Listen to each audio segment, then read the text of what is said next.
Graças a Deus. Eu quero compartilhar uma palavra com vocês hoje, que está no primeiro livro de Reis, capítulo 17. Primeiro livro de Reis, capítulo 17. Nós vamos ler o versículo de número 10.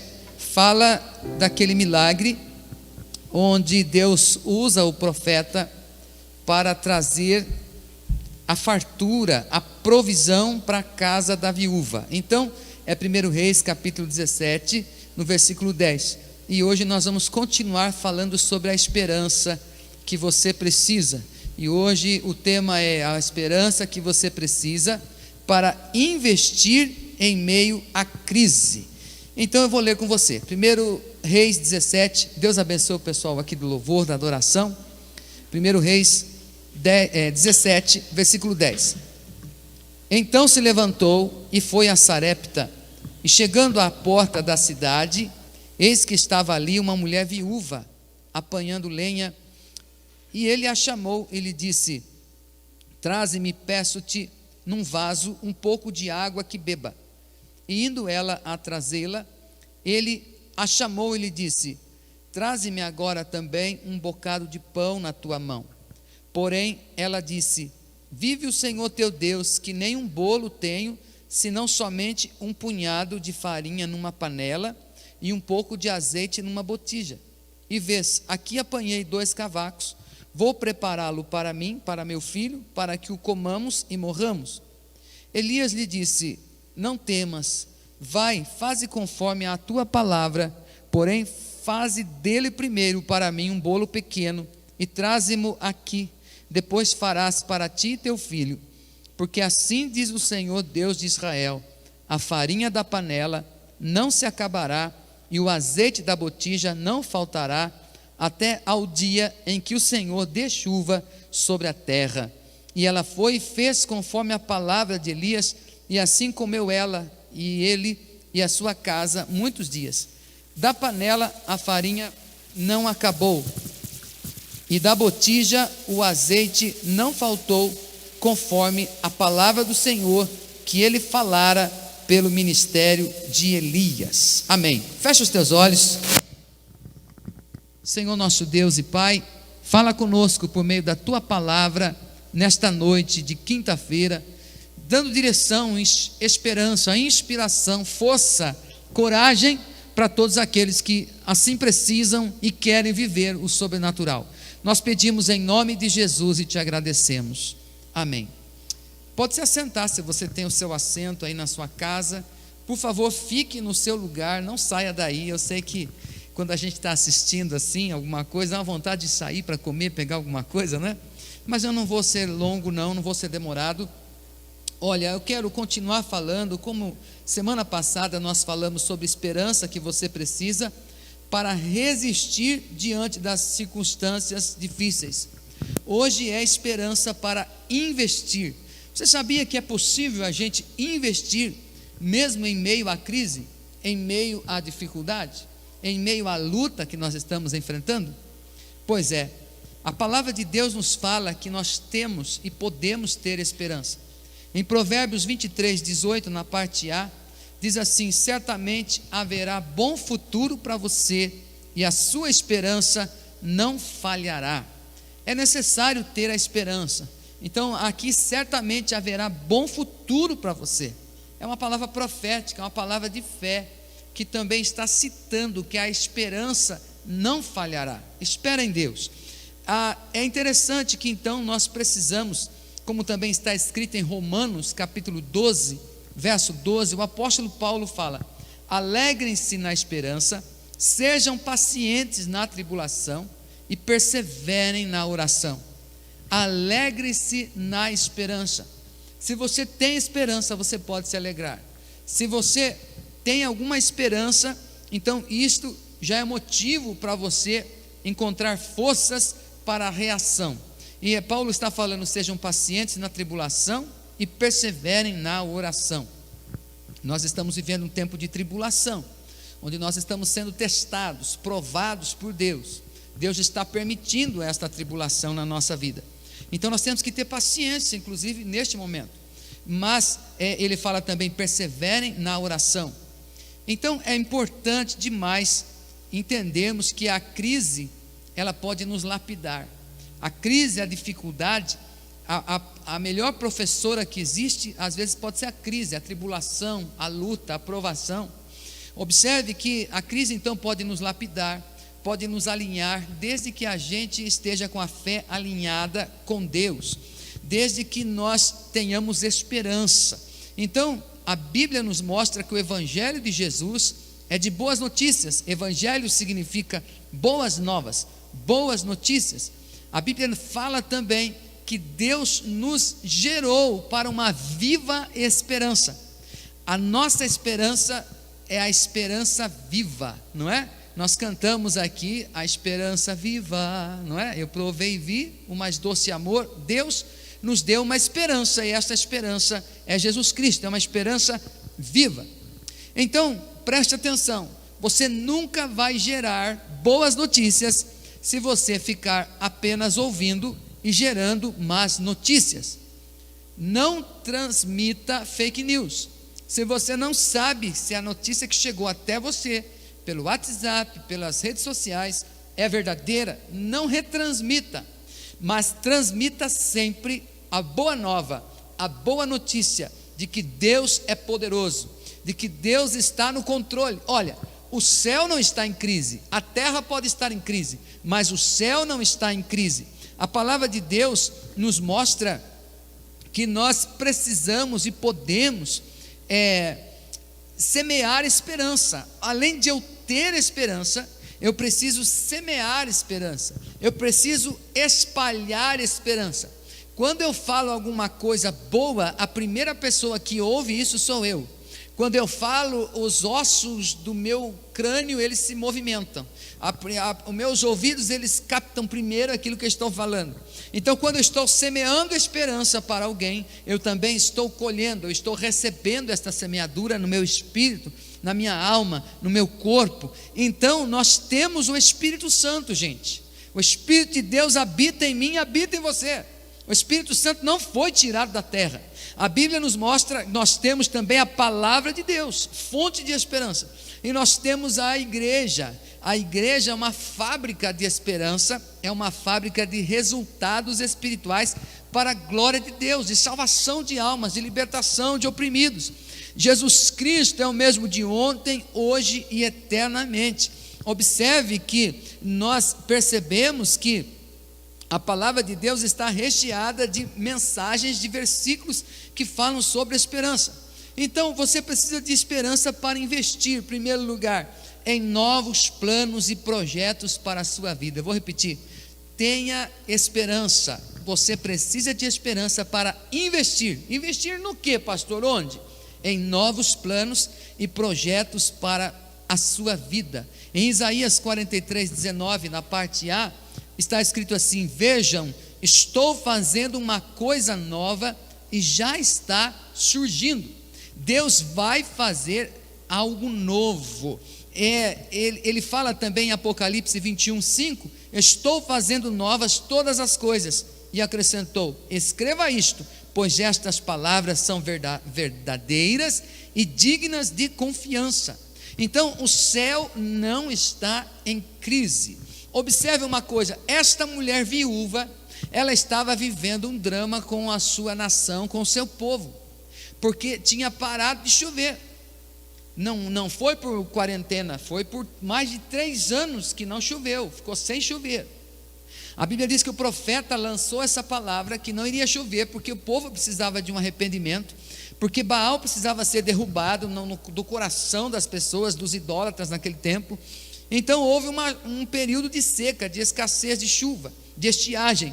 E a Bíblia diz que ela recebeu em casa o profeta. Ora, este profeta vivia pela fé e cheio de esperança e de amor, igual eu e você.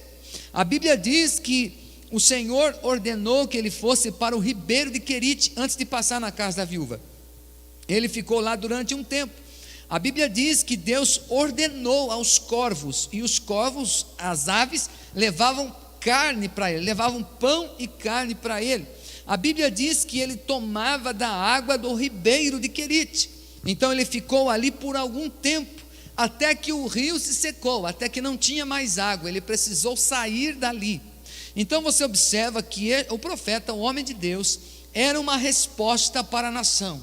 Ele era um enviado de Deus, separado por Deus, para um propósito de Deus, para toda a sua nação, para todo o seu povo naquela época. Então a palavra de Deus diz que acabou a água, e Deus fala para ele: vai até Sarepta, procura lá a casa de uma viúva, que eu ordenei a uma mulher viúva, ela vai sustentar você, Elias.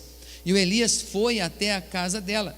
A Bíblia diz que ela estava apanhando lenha, ela estava trabalhando, portanto, e ele pede para ela um pouco de água, ela o serve, e depois ele pede um pouco também, um bocado de pão na mão, e ela fala assim: ai, o que você está me pedindo? Se fosse hoje, né? Você não sabe? Só tem um pouquinho aí, de comida em casa, só tem um pouquinho de farinha na panela, um pouquinho de azeite, eu vou preparar para o meu filho, nós vamos comer e vamos morrer. Então, ela não tinha esperança de mudança, ela não tinha esperança de restauração. Ela pensava: vamos comer, qualquer hora vai acabar essa comida e a gente vai ficar sem nada e a gente vai morrer. Mas é interessante que Deus, ele estava através do profeta colocando no coração daquela mulher a esperança para ela investir em novos planos e projetos para a sua vida, de tal maneira que o profeta falou: tudo bem, você vai fazer o que você está dizendo, mas primeiro traga para mim, porque Deus pediu para eu falar uma coisa para a senhora: não vai acabar nem a farinha nem o azeite, até que venha a chuva sobre a terra. Aquela mulher acreditou na palavra do profeta. Então, enquanto ela estava pensando que estava acabando a sua vida, o profeta trouxe para ela esperança para um novo rumo, um novo plano, um novo projeto. Você também faça isso, em nome do Senhor Jesus. Até uma nova terra, até um novo tempo, Deus, ele vai preparar para nós. A Bíblia diz, meus amados, que Deus vai fazer tudo novo. A Bíblia diz que Deus tem uma coisa nova que ele está para fazer e já está começando, lá em Isaías, que nós falamos agora há pouco. Observe que a Bíblia nos mostra que o nosso Deus é um Deus de recomeços. A Bíblia fala que a humanidade começou num jardim e vai terminar no jardim também, que Deus fará novos céus e nova terra. A Bíblia é o livro da esperança, da fé e do amor, como diz o apóstolo Paulo. Esses dias a minha filha estava assistindo uma série, e naquela série é escrito as desventuras de uma família, alguma coisa assim, e o cidadão, o narrador do filme, é um filme diferente, ele já começa dizendo: se você vai assistir isso aqui, a coisa está ruim, vai piorar cada vez mais, não vai acontecer nada de bom nesse filme e tal, se você não quiser assistir, nem assista, porque não há nada tão ruim que não possa ficar pior ainda. Algo semelhante assim, não com essas palavras, mas ele quer dizer exatamente que o nome do filme é A Desventura. Que infeliz é a pessoa que não consegue semear esperança, que não consegue acreditar no novo tempo. Então, olha, nem todo sonho que você tiver vai se realizar, mas toda grande obra que você concretizar terá sido precedida de um sonho que você não desistiu. Todas as coisas grandiosas, maravilhosas que você vê que já foram criadas, surgiram de um sonho que a pessoa não desistiu, ela foi até o fim. E você precisa acreditar e ter esperança para crer que novos planos e projetos, investir em novos planos e projetos para a sua vida. Então, meu querido, se prepara para isto. O que você precisa fazer de novo na sua vida, agora que nós estamos vivendo essa época? Você já colocou no papel um plano que você vai fazer depois que voltar ao trabalho, ou antes mesmo de voltar ao trabalho?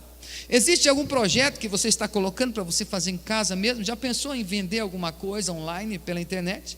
Você já pensou em aproveitar esse momento para projetar algo para o futuro? Uma viagem, um sonho, a realização de alguma coisa? Pastor do céu, mas aqui a gente está aqui numa pindaíba, mas a sua mente está liberta, está viva, está livre. Você não precisa adentrar-se na crise com a sua mente. Guarde o seu coração, creia em Deus, tenha esperança. É necessário esperança para investir em novos planos e novos projetos. Então aqui, esta mulher poderia dizer: não, eu vou comer e vou morrer, não vai ter jeito, como que eu vou te dar alguma coisa, sendo que isso aqui já é o último que eu tenho, e vou morrer, vai comer, vai acabar. Mas ela acreditou, ela foi alimentada na esperança por aquela palavra profética de que não haveria que não acabaria aquele alimento. Ela investiu. Outra coisa, é necessário a esperança para investir em recomeços após crises pontuais. Então, as crises, elas são pontuais, elas vêm e você pode pontuar algumas situações que nós estamos vivendo, mas nós não estamos mortos, nós podemos ter esperança. Escute, o apóstolo Paulo fala em 2 Coríntios 11, 24 ao 26, ele fala assim: 5 vezes recebi dos judeus 39 açoites, 3 vezes fui golpeado com varas, 1 vez apedrejado, 3 vezes sofri naufrágio, passei uma noite e um dia exposto à fúria do mar, estive continuamente viajando de uma parte a outra, enfrentei perigo nos rios, perigos de assaltantes, perigo dos meus compatriotas, perigos dos gentios, perigos na cidade, perigos no deserto, perigos no mar, perigos dos falsos irmãos. Dá a impressão que o apóstolo Paulo, para alguns, poderiam pensar: acho que esse homem tem alguma maldição na vida dele, deve ter algum pecado escondido aí, não é possível que tudo isso de ruim acontece com ele.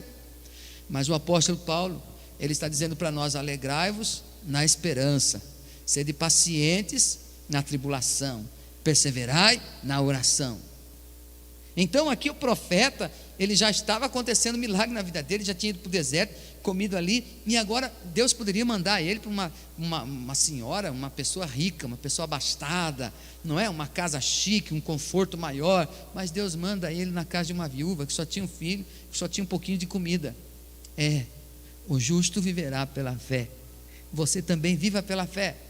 Esta mulher, ela poderia também, visto que atendeu o profeta, ter paz o resto da sua vida, mas a Bíblia diz que depois de certo tempo o profeta já estava instalado na casa dela, já estava multiplicando as coisas, mas o filho dela morreu. Você já parou para pensar que situação? Então ela vai e clama ali, fala para o profeta: olha, você veio para me atormentar, para me destruir mesmo, não é? E o profeta vai lá, ora pelo menino, e graças a Deus a Bíblia diz que o menino ressuscita, vive outra vez. Então nós precisamos ter esperança para investir em recomeços após crises pontuais. Olha, meu querido, na vida a gente sofre às vezes injustiças, violências, acidentes, crises, perseguições, perigos, traições, mas a crise não pode definir você. Eu não estou em crise, eu estou em Cristo. E você também. Isto não é fugir da realidade, não. Isto é estar acima da realidade, crendo que o nosso Deus é maior, nunca nos deixou faltar nada e vai sustentar a nossa vida neste tempo, nesta época. Então a sua identidade não é o seu erro ou o seu pecado. Você, se você já crê em Jesus Cristo, você é um filho amado de Deus, independente das circunstâncias da vida. O que você tem, o que você faz, não é tão importante quanto aquilo que você é. Você é filho do Deus vivo, foi lavado e remido no sangue de Jesus. Você tem a vida eterna e ninguém poderá roubar da sua mão, tirar você das mãos de Deus. Então creia nele. As crises não podem definir você. Se você perdeu o trabalho, você não perdeu a vida. Se algum relacionamento não deu certo, Deus continua presente no seu coração. Levante a sua cabeça, acredite, você não é um fracasso quando perde, você se torna um fracassado quando você desiste, diz o Rick Warren. Então você não pode desistir, acredite, o Senhor está contigo. Paulo, diante dessas situações todas que ele enfrentou, ele escolheu não parar diante dessas dificuldades e derrotas na sua vida. Ele sofreu situações terríveis, mas ele não parou. Tiago também emenda, dizendo lá em Tiago 1,12, diz assim, que feliz é o homem que persevera na provação. Então nesses dias que vem provação, você precisa perseverar, você precisa continuar. Também receba nesta noite, eu quero orar por você daqui a pouco mais, esperança para investir no crescimento pessoal em tempos de mudanças. Olha, de uma coisa eu sei, as coisas mudam, o tempo muda, não é? A gente percebe nos trejeitos das pessoas, até mesmo no linguajar das pessoas. Esses dias eu estava conversando com alguém, Acho que foi aqui com um irmão que veio tomar café comigo aqui. E às vezes lá em Tapetininga, quando eu era jovem, a gente falava assim: ai que olha que pir, né? Hoje, hoje as pessoas nem sabem o que é isso. Você fala assim, que o que é não é? Linguajar diferente, não é? Hoje é tipo isso, tipo aquilo, não é? E vai mudando as conversas, as roupas mudam. Costumo dizer também, já falei aqui na igreja, que quando a gente era mais jovem, às vezes os rapazes colocavam uma camisa daquelas bem cor neon assim, como é que fala? Cítrica, aquele lá amarelo assim que, nossa, não é? É muito esquisito. Ainda um pouco mais atrás, amarrava-se a camisa assim, ó, dava um nó aqui na frente e deixava assim um pouco mais atrás quando era criança. Hoje ninguém mais faz isso. Mas hoje os rapazes parece que deixam o calção caindo, coisa feia, né? Mas daqui a pouco isso muda. Porque nós vivemos em tempos de mudanças. E nós precisamos ter esperança para investir em crescimento pessoal nesse tempo de mudanças. Em Colossenses 3,10 diz assim: e se revestiram do novo, o qual está sendo renovado em conhecimento, à imagem do seu Criador. Você pode aproveitar este tempo para você investir no seu crescimento pessoal. O John Kennedy, ele diz que o conformismo é carcereiro da liberdade e o inimigo do crescimento. Você não pode se conformar a essa situação e deixar de crescer. É bacana, você precisa assistir um bom filme, precisa brincar, você precisa dormir mais, é gostoso. Mas isto não vai gerar mudança e crescimento na sua vida. Então aproveite este tempo, a sua derrota temporal, a sua dificuldade atual pode se transformar num trampolim para novas conquistas, ou pode se tornar uma sepultura para sonhos, depende das suas escolhas e das suas atitudes do coração. O único crescimento que não é uma decisão é o crescimento físico. Não dá mais para eu crescer, a não ser que seja para frente, na barriga ou de lado assim, mas crescer em altura eu não cresço mais. Mas eu posso crescer como ser humano, eu posso crescer na minha vida emocional, na minha vida espiritual, na minha vida profissional. Você pode crescer agora em meio à crise, você pode investir nisso e crescer. Tenha esperança, invista no seu crescimento pessoal. Observe que então todas as nossas outras áreas de crescimento são frutos de decisões, escolhas, atitudes. É você que vai escolher se você vai crescer. Tem um homem que congrega conosco, ele ficou mais de 20 anos preso. Lá na cadeia ele conheceu Jesus. E ele lê a Bíblia, lia e lê muito a Bíblia. Ele cresceu lá dentro mais que estivesse aqui fora. Porque ele soube usar aquela derrota para estudar, para crescer em algum aspecto da sua vida. Hoje é um homem que fala do Evangelho para as pessoas, toca violão e canta, faz parte aqui da nossa igreja. Então, a escolha de crescer é sua, é pessoal, não depende do seu pai, da sua mãe, dos seus filhos. Se você fala assim, não, eu vou buscar, eu vou crescer, Deus vai te dar um crescimento. Agora é tempo de você ter esperança para você investir no seu crescimento pessoal. Por exemplo, no seu crescimento emocional. Provérbios 4:23 fala: acima de tudo, guarde o seu coração, porque dele depende toda a sua vida. Guarde o seu coração, porque dele depende toda a sua vida. Então, nesta época, cresça emocionalmente. Aprenda a ter mais domínio próprio. Aprenda a chorar diante de Deus em oração. Volte a abraçar os seus filhos. Quem sabe você não tinha isso, não dava isso aos seus filhos antes.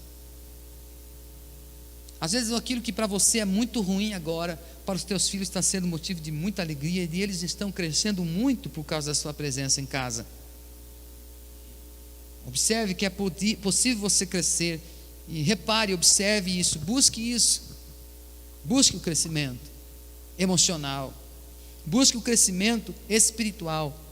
Paulo fala a Timóteo, seu filho na fé, em 1 Timóteo 4,13: dedique-se à leitura pública da Escritura, à exortação e ao ensino, ou persiste em ler, exortar e ensinar até que eu vá. Então Paulo está dizendo assim para Timóteo: Timóteo, cresça espiritualmente, aproveita para você ter tempo a sós com Deus, na sua casa, não se desespere para sair da presença de Deus na hora que você está lendo, na hora que você está orando, deixa as coisas para depois. Agora o mais importante é você crescer espiritualmente, é você viver os milagres de Deus. Esta mulher aqui, ela estaria vivendo uma nova emoção, ela estaria crescendo emocionalmente, crescendo espiritualmente, porque veio a conhecer o Deus Todo-Poderoso, o provedor de todas as coisas. E a Bíblia também nos ensina ao crescimento, nos inspira ao crescimento acadêmico, profissional. Em Provérbios 4,13 diz assim: apegue-se à instrução, não abandone, guarde-a bem, pois dela depende a sua vida. Ou apega-te à instrução e não a largues, guarda-a, porque ela é a tua vida. Procure alguém para você estudar, para você aprender. Faça parte de uma célula, de um grupo pequeno, através de WhatsApp, do Zoom que nós estamos fazendo. Apegue-se à instrução. Olha, hoje tem muitos cursos online gratuitos. Por causa desta situação, tem seminários que estão acontecendo online. Você pode assistir gratuitamente em casa. Olha, tem gente que ensina culinária, ensina mecânica, ensina engenharia, ensina limpeza, ensina conserto de aparelhos, ensina, você acha de tudo praticamente no YouTube. Aproveite para você se formar numa nova profissão, para ter um currículo melhor. Mesmo que você não tenha um diploma, você vai ter a técnica, o conhecimento, a prática disso. Aproveita para você investir no seu crescimento acadêmico, no seu crescimento profissional. Estou sabendo que as aulas vão ser online para minhas filhas, para as duas filhas minhas, municipal e a particular também. Porque é a situação, você tem que ter esperança para investir nesses tempos de mudança. Na sua vida pessoal, você vai crescer, vai ficar grandão, hein? Vai ficar preparado, e grandes coisas nós vamos viver para a glória de Deus. Não pare de crescer. Crescimento significa mudança, e toda mudança implica o risco de passar do conhecido ao desconhecido.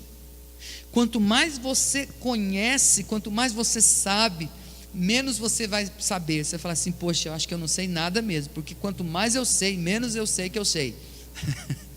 Que você possa aproveitar. Então nós podemos ser também curados pelas palavras de pessoas certas ao nosso lado. Em Provérbios 16, 24 diz assim: as palavras agradáveis são como um favo de mel, são doces para a alma e trazem cura para os ossos, saúde para os ossos. Cerque-se de gente boa de Deus, de pessoas que têm palavra de encorajamento, palavra de fé, otimismo bíblica para a sua vida, porque aproveite, ou a esperança que você precisa para investir na sua cura, na cura pessoal em tempo de perdas. Sabe, meu querido, este tempo é um tempo de cura. Tenha esperança. A Bíblia diz que o nome do Senhor é Jeová Rafá, eu sou o Senhor que te sara. A Bíblia diz aqui que esta viúva, ela iria morrer mesmo, ela iria comer e iria morrer. Mas Deus interviu na história dela, na vida dela, e ela veio a ser alguém que veio a sustentar um profeta que trouxe uma revolução, um avivamento na nação. Deus, ele pega as coisas que não são, as coisas que são insignificantes, e investe nelas de tal maneira que essas pessoas, essas situações venham a confundir aquelas que são. Deus escolhe as coisas loucas deste mundo para confundir as sábias. Deus, ele sabe o que faz. Tudo vai de você acreditar na palavra dele e ter esperança. Então, neste tempo, nesta época, isto é forte que eu vou falar, Deus vai levantar muitos profetas Quem sabe na sua casa você está alimentando um futuro profeta para esta nação, que é o seu filho. Quem sabe seja um sobrinho seu que veio morar na sua casa porque a situação apertou, veio morar mais gente aí, é difícil, eu sei. Normalmente a pessoa, você não vai ter mais a liberdade, você não vai ter mais a privacidade que você tinha, mas de repente dentro da sua casa você vai estar sustentando alguém que vai trazer uma salvação para a sua família, para a sua história, vai ser o redentor da sua família, dos seus familiares, da sua parentela. Deus é poderoso, você não sabe, mas você pode ter esperança, você pode crer, você pode acreditar. A Bíblia diz em 2 Crônicas 7,14: se este povo que se chama pelo meu nome se humilhar e orar e se arrepender e se converter, eu ouvirei dos céus, perdoarei os seus pecados e sararei a sua terra. Então este tempo é um tempo de cura para a nação, é um tempo de cura para você, que você aceite, queira viver esse tempo de cura, investindo em pessoas, investindo em si mesmo, no aspecto de dizer: Deus, eu estou aqui, eu quero a tua cura para a minha alma. Todavia trarei restauração, diz lá em Jeremias 33,6. Todavia trarei restauração e cura para ela, curarei o meu povo e lhe darei muita prosperidade e segurança. Jeremias 33,6, olha lá: eis que eu trarei a ela saúde e cura, e o sararei, e lhes manifestarei abundância de paz e de verdade. Deus, é você querer, é você entrar. Se você perdeu o emprego, como eu disse agora há pouco, você não perdeu a sua vida. Deus vai curar a sua alma nesta época. Se o seu salário foi reduzido, e de quem não foi? De todo mundo. Foi reduzido o salário, mas essa não é a sua realidade futura. Deus proverá ali na frente. Você vai aprender a viver com este pouco agora, é importante isso também. Mas você vai conseguir, você vai tirar de letra boa, e logo Deus vai prosperar outra vez na tua vida. Tenha esperança para você investir em si mesmo, em sua cura. Deixa Deus tratar com o seu coração. Não seja tão duro, não se magoe, não fale mal de si mesmo para si mesmo. Se uma pessoa abandonou você, levante-se. Deus tem planos ainda com você, não te deixou. Se você perdeu um filho, se você perdeu alguma coisa, algum bem que é irreversível, um parente, é difícil mesmo, mas você precisa virar essa página. Esta mulher, ela perdeu o filho, e ela fala com o profeta vai lá e ressuscita ele. Mas observe que às vezes a gente perde algumas coisas na vida, mas Deus ainda tem planos com a gente. Como a gente às vezes fala aqui, foram seus anéis, mas ficaram os dedos. Tenha esperança no seu coração. Deus está completamente interessado na sua cura. A Bíblia diz que Jesus teve compaixão do povo, da multidão, e tocou nos olhos deles. Imediatamente eles recuperaram a visão e o seguiram. Mateus 20:34, eram aqueles cegos. Observem que então a maior tragédia da vida não é a morte, mas é uma vida sem propósitos. E nestes dias, muitas questões, alguns propósitos vão ser revelados na tua vida. Eu quero que tudo volte ao normal. Eu quero que tudo esteja no seu lugar outra vez, que nós estejamos trabalhando outra vez. Mas se a gente voltar para as mesmas coisas de antes, sem ter descoberto o propósito da nossa vida, então esse tempo não foi útil para nada para nós. Por isso é importante que neste tempo você receba a cura de Deus, você permita que o Senhor trate com a sua alma, você volte para Jesus. Hoje mesmo eu postei no Facebook, eu não sei se eu mandei para o Davidson, acho que não, um convite dizendo assim: volte para Jesus, entregue-se a Jesus, entregue-se a Ele, entregue-se a Ele, deixa o Senhor curar a sua alma, deixa o Senhor restaurar as tuas forças outra vez, permita que o Senhor encha o seu coração e a sua boca de bens. O profeta Jeremias, numa outra ocasião, ele disse assim: eu quero trazer à memória o que me pode dar esperança. Você percebe que ele tinha que buscar a esperança.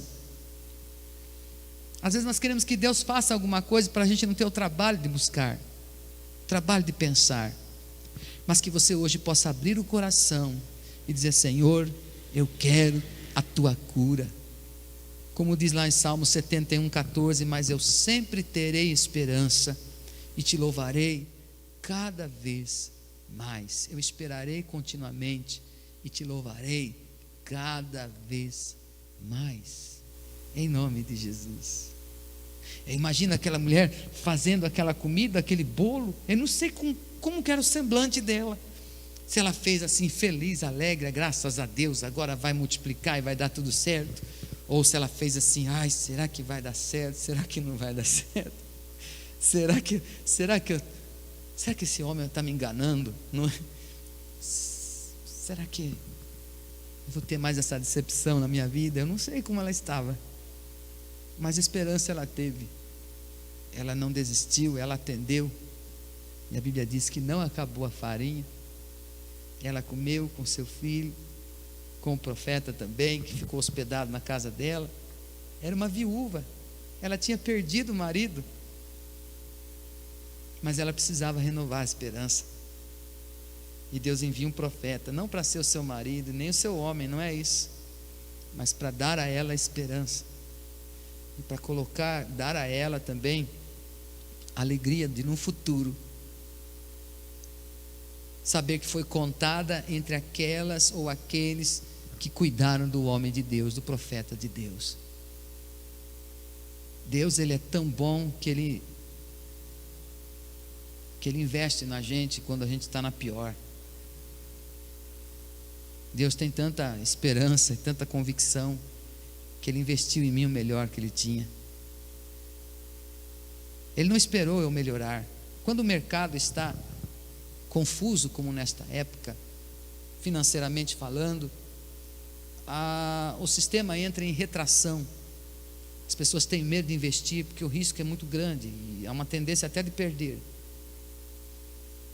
Pois quando Deus Ele encontra alguém que está na lama, que está no fim, que está acabado, emocionalmente, espiritualmente, materialmente, Ele investe todo o bem que Ele possui naquela pessoa.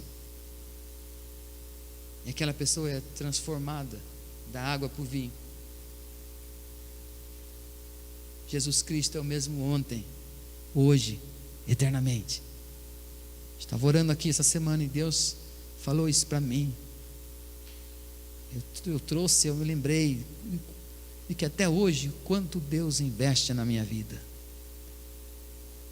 Até hoje Deus insiste comigo, Ele me ama, eu não sei te dizer porquê, mas eu aceito este amor e esta cura. Então eu tenho esperança para investir no meu crescimento pessoal, tenho esperança para viver um recomeço, eu tenho esperança, eu sei que Deus tem coisas maravilhosas para realizar ainda, para mim, através de mim, em nome de Jesus e em mim também. Fecha os teus olhos, vamos ficar em pé.